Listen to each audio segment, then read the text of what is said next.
footstool, actually. Yeah. I've trained though, so you know. Welcome. How are you? I'm very well indeed. It's been 2 fantastic days here in Brussels. I've never been here before, and I'm coming back for sure. Yes, we're here. So have you seen much of Brussels yet, or has it mainly been the con? No, I've seen a hotel room. Oh, good. I've seen a lot of construction as I've been driven from my hotel to the convention. I heard that's your thing though. You go to cities and say, "Where are the big sites? What's going on?" Yes, where are the big sites? The big construction sites. I want to see some cranes. Yeah, exactly. I guess you're no stranger to the Comic-Con life then. I imagine you've done a few. I've done quite a lot of Comic-Cons actually. I sort of started slowly, and then I've sort of like fully embraced the fandom. And as my fans probably know, I'm really bad. I'm not on Twitter, I don't tweet, and I'm really, really bad on Instagram. And in a weird way, I think it's partly because I prefer to meet people one-on-one. I'm old-fashioned that way. So actually, so going to conventions and connecting physically properly with the fans, I find just more rewarding for me, and I hope it's more rewarding for them as well. But I promise I will start doing Instagram again when I know my password. You're already getting more cheers than any of the other Q&As. So on that, like, when did you start doing all the cons? Was that directly from Doctor Who, or? No, not directly, because there was a clause that the BBC had when actors were still actively working on the show, that they were not allowed to do conventions or anything else related to Doctor Who, like you couldn't do the audio recording stories or anything. And then that sort of changed. And I think they just realised, particularly with David and Matt Smith, that was the big change in terms of the growth of fandom, particularly in America and across the world. They realised that they sort of had to just let that go. And it's been amazing. I mean, the whole notion of Comic-Cons has it's just taken off. Massively in, I'd say, the last 10 years. It's extraordinary. It's sort of gone hand in hand with fan culture online, I guess. It's sort of like it's certainly Well, and also, I mean, the number of fans on Doctor Who that I've met who have, never met each other but are already close. I mean, dating practically, and they're on different sides of the world, but they've connected because of being fans of the show. It's unbelievable, and it's lovely because I think, correct me if I'm wrong, but I think you all feel you're part of a big family, so there's this wonderful relationship that fans have, even though they may never have physically met. And some fans agree to meet in a country at a convention because they've sort of formed this relationship online. Well, it's because they've all got something they can talk about that they have in common, It's like having a family member that you can all talk about because you know what they're up to, and you're kind of that family member. Yeah, exactly. Yes, I am. I'm a member of your big family. It is the beautiful thing of fandom now, though. Like when I was growing up, and if I nerded about something, you'd have to sort of look at someone and go, "I think you're into what I'm into," and then you'd be like, "Hello, do you want to talk in depth about this specific thing?" And now everyone's just got it at their doorstep. It's absolutely beautiful. I'm just going to put this down and open my bottle. Do you mind? Would you like me to open it for you? Well, I'll ask a question while you're opening it, because obviously when you were introduced as River originally everyone wasn't sure if your character was just sort of a one-off. Including me. Yeah, so that was my question, because I wanted to know whether that was something that you knew, or at what point did you find out more and more things about your character? All I knew was that I was doing this wonderful story, which was a 2-part story entitled The Science in the Library, and I knew that my character had a relationship, or there was some history with the Doctor, but we didn't know what it was. And then she sacrifices herself to keep him alive, and I thought, wow, that's what, how heartbreaking is that there was obviously this relationship that meant something hugely to her, and we're never going to know what it is. And that's what I thought it was. And it was about 6 months later that they got in contact with me, and Stephen sort of said, well, I'd always had this planned, and would you be willing to come back, and there's more storyline. And so I had such a good time. I said, well, of course, Yeah. And it's just gone on and on and on. I mean, who knew? I certainly didn't. In terms of when you started to get to know River as a character, did that start to mess with your head that you had to build a chronologic timeline for her life? So with a point where you're like, okay, so my character knows that's happened but doesn't know that's happened, and how does that You know affect your what? performance? I tried, but that just so messed with my head that I was just like, I'm just going to trust. I'm going to trust, because Stephen is so genius at what he does. He writes these story threads and throws them out and leaves them sort of wafting in the wind, and then he knows eventually that they're going to connect. And I'm going to trust that's the way it works in his universe, and it's a good thing to do, to trust Stephen Moffat. You said that like you were giving it's a good thing to do, to trust. Like, here's some advice to you. Yeah, do you know, it's really bizarre. If you took your hair away and your beard, you would look like Arthur Darvill. It's really bizarre. So I worked on a companion show with Legends of Tomorrow and Arrow and all that. So I've got to meet him, and he's lovely. But I got very excited because you played the mother of Sarah and Laurel Lance in Arrow. Yes. And then obviously Sarah Lance goes off to become the White Canary, joins Legends of Tomorrow with a time traveler who happens to be, my dad. Yeah. Is that a crossover that you would ever like to see happen? It's kind of really strange, but wonderful as well. The fact that Arthur sort of went on from Rory to become this kind of Doctor-like time traveller, I think was sort of kind of ironic, really, because certainly the character of Rory was not that sort of character, really, not that person. He was brave, but he was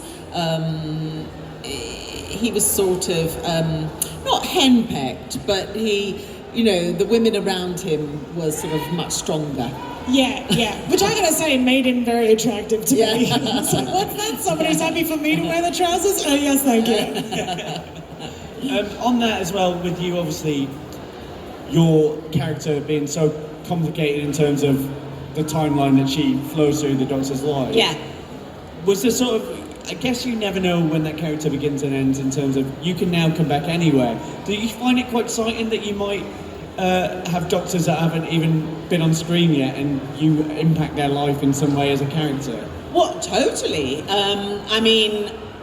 I know I've met my second wife, but the audience haven't seen that happening yet. Yeah. And I think it would be great for me to meet my second wife, who's the Doctor right now, at some point. But yes, certainly going into the future, there's the sort of, messing with your head idea that there are future Doctors who may even only be 7 years old right now.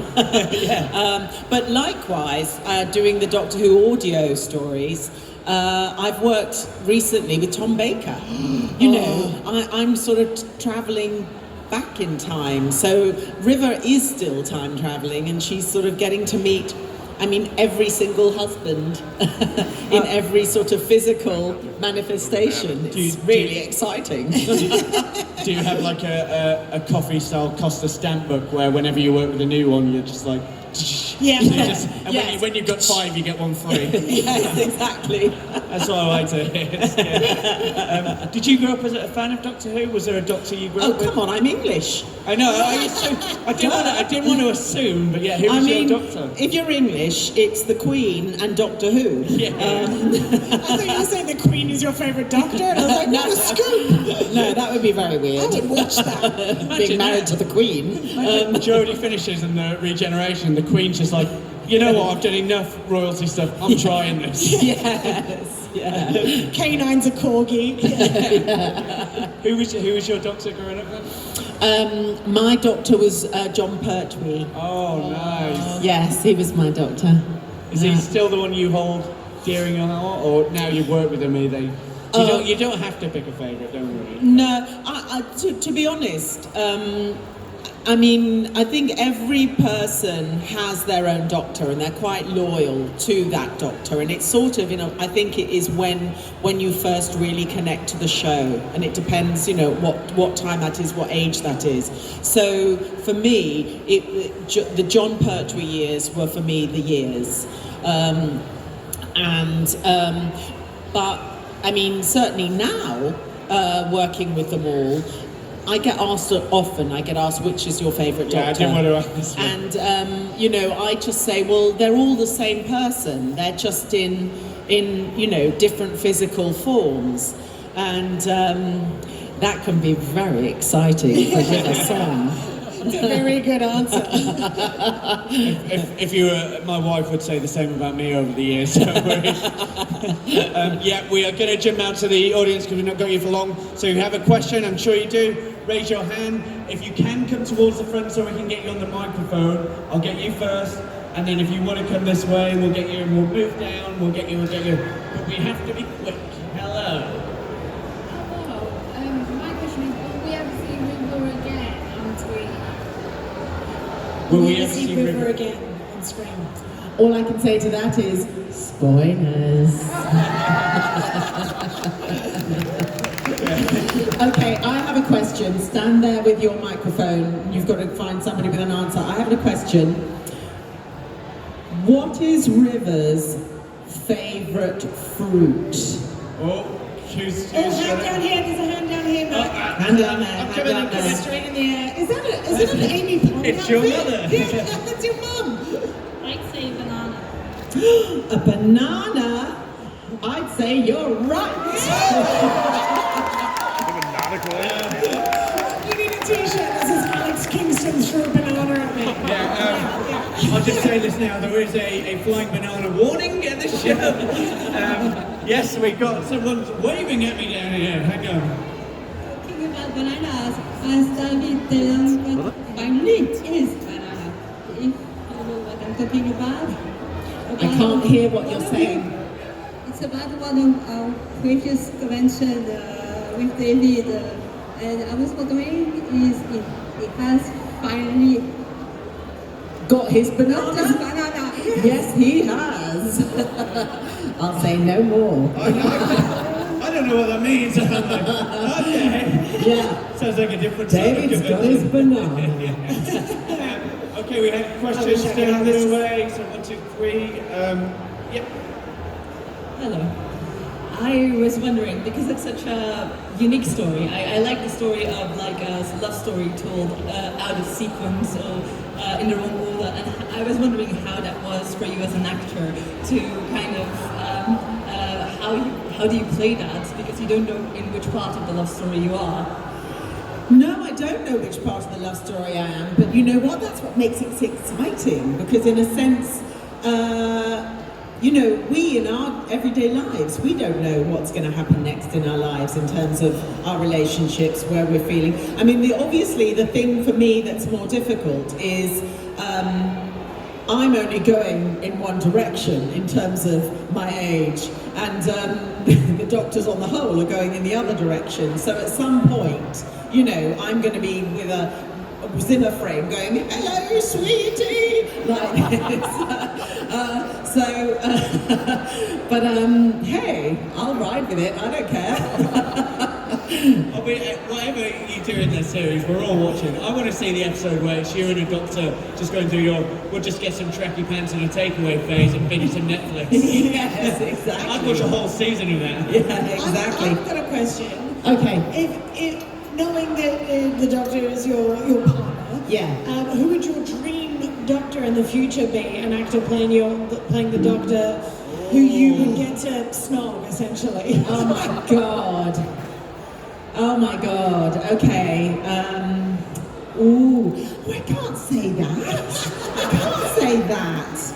I'm married, exactly. This is Be my hypothetical. husband. My husband would be my doctor in the future.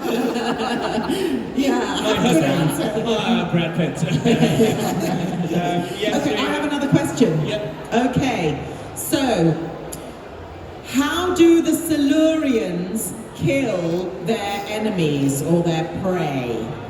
This is a great There's a hand section, over Joe. there. Oh, yeah, we got it. Don't they change into Change it. No. No, it's not change into them. Anyone No. think they've got it? How do the Silurians, that lizard, she was here. How do they kill? Oh, there's one there, How do they yeah. kill Wait, their... we got one here as well, so... Oh. No, yeah, shout it out. There's Captain Marvel there. Yeah. Come on. They lick them with their tongue into their neck and poison them. Absolutely right. Here's a